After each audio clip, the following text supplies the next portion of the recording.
I'll present our work Agile 3D, Adaptive Contention and Content-Aware 3D Architecture for Embedded GPUs. This is joint work with Zhuoming Liu, Shek Bakqi, Dr. Ran Xu, Professor Saurabh Bakqi, Professor Yin Li, and Professor Somali Chatterjee.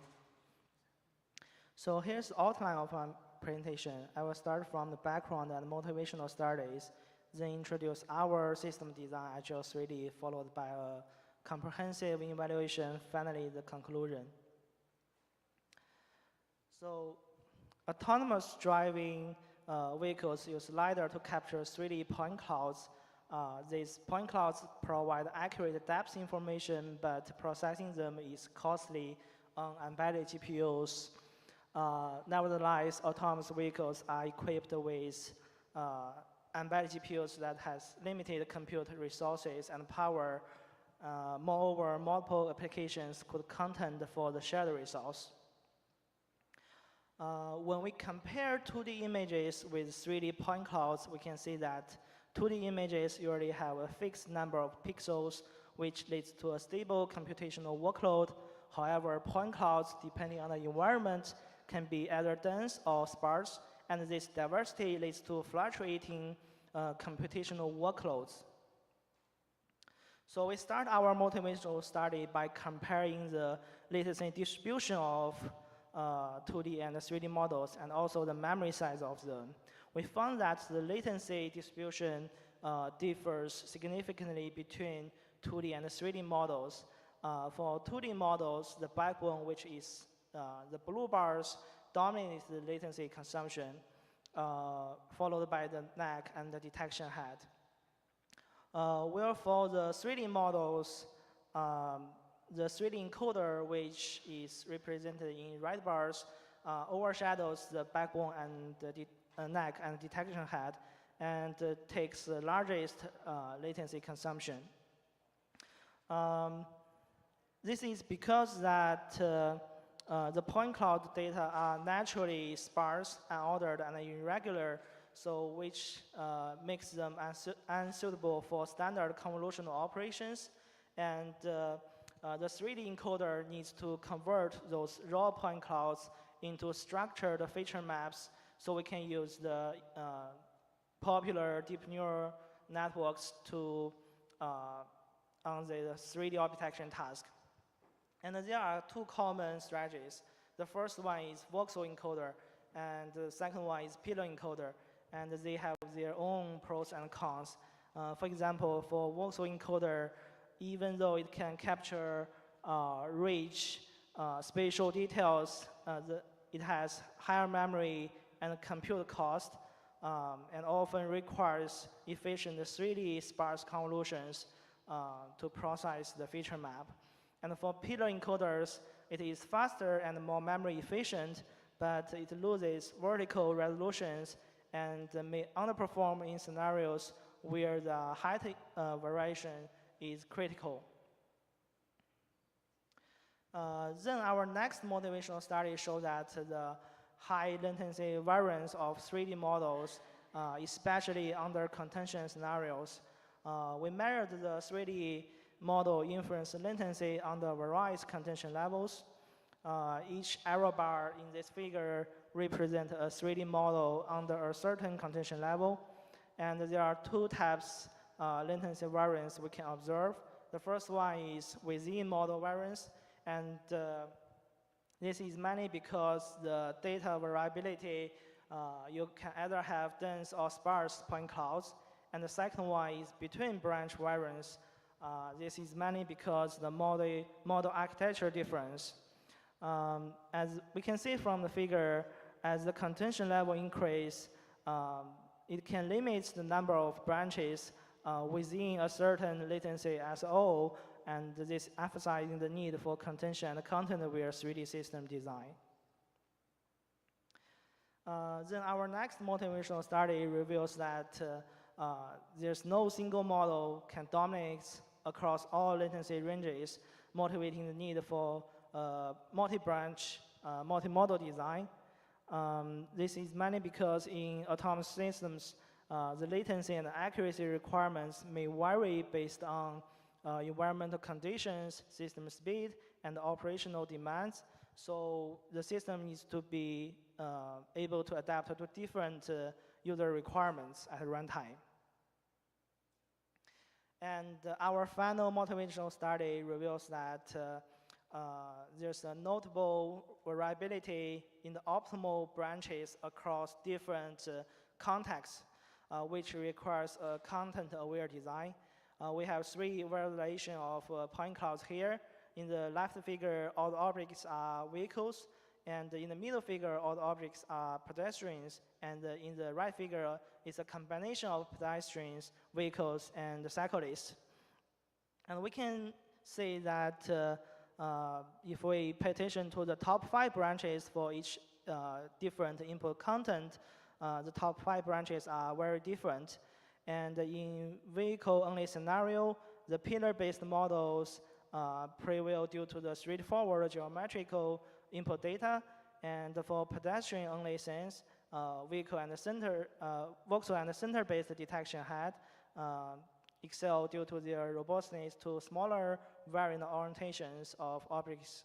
And for the mixed sense, there's no simple explanation which motivates Agile 3D's multi-branch and content-aware controller design. So to summarize, the problem is that there's no adaptive 3D object detection methods at the right time to adapt to different input and hardware resource contention. And the challenges are the techniques from adaptive 2D system are insufficient for 3D, and also in 3D there's some interdependencies in the system design, which we will introduce later. The third one is that we need a contention and content-aware design. So I'll introduce our solution, Agile 3D, which can dynamically adapt to resource contention and input content while meeting strict latency requirement on embedded GPUs. So at this core, there are 2 components. The first one is this multi-branch execution framework, which is achieved by expose 5 control knobs in the key components of 3D models. And out of the 5 control knobs, 4 of them are specifically designed for 3D tasks, which differs from the prior 2D systems. And the second component is this contention and content-aware reinforcement learning controller. And it's achieved under 3 stages. The first one is offline profiling to collect latency, accuracy, and detection results, which serves as the training data for the controller. And the second stage is this initial training with supervised learning using the offline profiling data. And our novelty mainly lies in the third point, which is fine-tuning with direct preference optimization. And I will introduce this DPO algorithm later. So our multi-branch execution framework consists of 5 control knobs. The first one is point cloud encoding format. We can either use voxel or pillar as the 3D space partitioning format. And the second one is this spatial resolution. We can change the voxel or pillar sizes, which can significantly impact the model accuracy and latency. The third one is this spatial encoding method. We can either use hard voxelization or dynamic voxelization. Hard voxelization means that it limits the number of total voxels or pillars per point cloud, and also limits the maximum number of points in each voxel and in each pillar. And dynamic voxelization removes those limitations. The fourth one is the 3D feature extractor. Here, the transformer works for both voxel-based or pillar-based model, but 2D CNN only works for pillar-based model, and 3D CNN only works for voxel-based model. That's an example of interdependencies among control knob, because when you choose a voxel-based method, then for the fourth control knob, your choice are only 3D CNN or transformer. You cannot use 2D CNN to process the feature map. And the fourth control knob is the detection head. We can either use anchor-based detection head or center-based detection head. And another example of interdependence is among control knob is that when you change the voxel pillar sizes, usually to get the maximal or best accuracy performance, you need to retrain the model to get the best accuracy. Then it's about the controller, and the controller's main objective is to dynamically select the optimal branch at each time step that satisfies the latency SO and maximal accuracy given the current input point cloud and hardware contention. And it's achieved by the three stages we just mentioned. The main novelty lies in the third one, which is fine-tuning with direct preference optimization. So DPO algorithm is firstly used in fine-tuning large language models. So when you use ChatGPT, sometimes it gives you two solutions and let the user to choose a preferred answer among those two answers. So that's the process. You provide the label to fine-tune the large language model. And it's proven to be a better method than the traditional PPO-based reinforcement learning because of the following reasons. The first one is that you don't need to design a complex real-world model that requires in the traditional RL. And the second one is that the training pipeline complexity is lower. This DPO algorithm directly aligns policy with preferred behavior, which is more interpretable and reproducible. And the third one is this training stability. DPO is more stable with its constructive loss, where the traditional method is very sensitive to real-world shaping and hyperparameters. And the fourth one is the scalability. DPO is easier to adapt to new domains. Like in our cases, it's the first use of DPO in this multi-branch scheduling problem. And how do we get the training preference pairs? Because in traditional DPO implementation, humans provide the preference pairs for the fine-tuned data set. But in our case, we don't want to spend those efforts. So the answer here is that to use beam search to build a near-optimal Oracle controller. And the reason why we need a near-optimal Oracle is that the theoretical upper bound of the controller is based on exhaustive search. When you have a sequence of point clouds and a certain number of branches, that's a very large number of combinations, which is computationally so heavy that you cannot achieve in real-world applications. And this beam search algorithm, it only keeps the top k best option at each time step. And by using it, we can achieve a near optimal Oracle, and it's more efficient and scalable, and also feasible for real-world problems. Then I want to introduce our evaluation. We did our evaluation on two embedded GPUs, Jetson Orin and Xavier, on 3 data sets. We compared with 2 system controllers, Changke from Europe's 2024 and Library Config from Eurosys 2022, and also 7 static 3D models from top conferences. And the first evaluation, we compare Agile 3D against other content-aware controllers under varying contention levels. And in this experiment, we use the same control knobs for the different controllers, and we only compare the difference among different controller strategies. And we can see across all latency SOs, Agile 3D outperforms baseline adaptive controllers by a noticeable margin.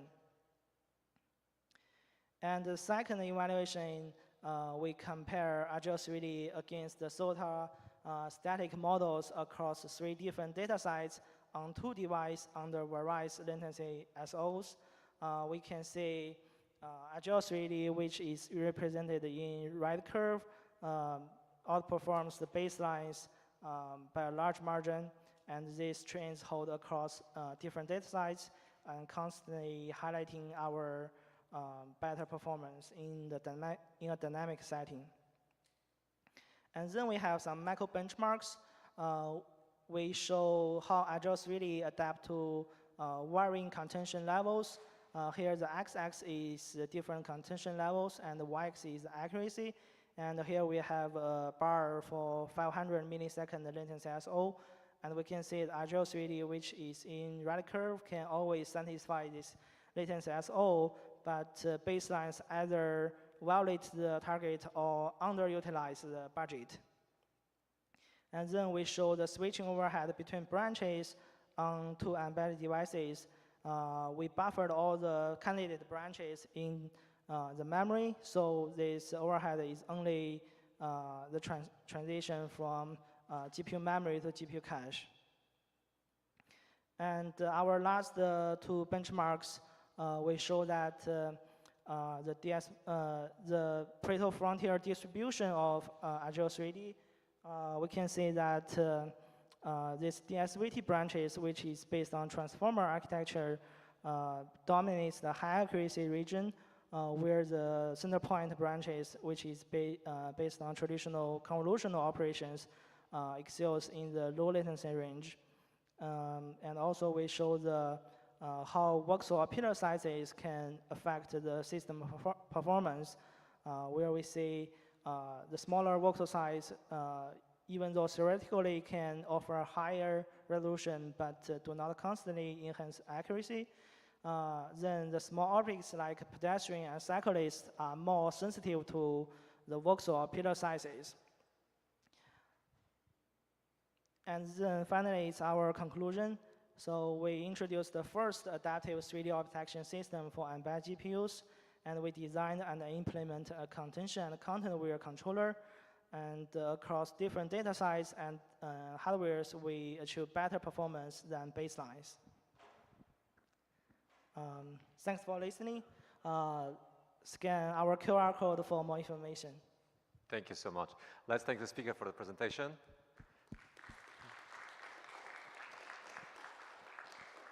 And of course, we have time for some questions from the audience, if there are any. Well, actually, I do have one question. Would you mind actually going to the presentation, to the slide when you're showing different systems that you're comparing your system to? The previous one, the previous slide. The previous slide, just one more. Yes, well, no, the other side. From the beginning, from the very beginning.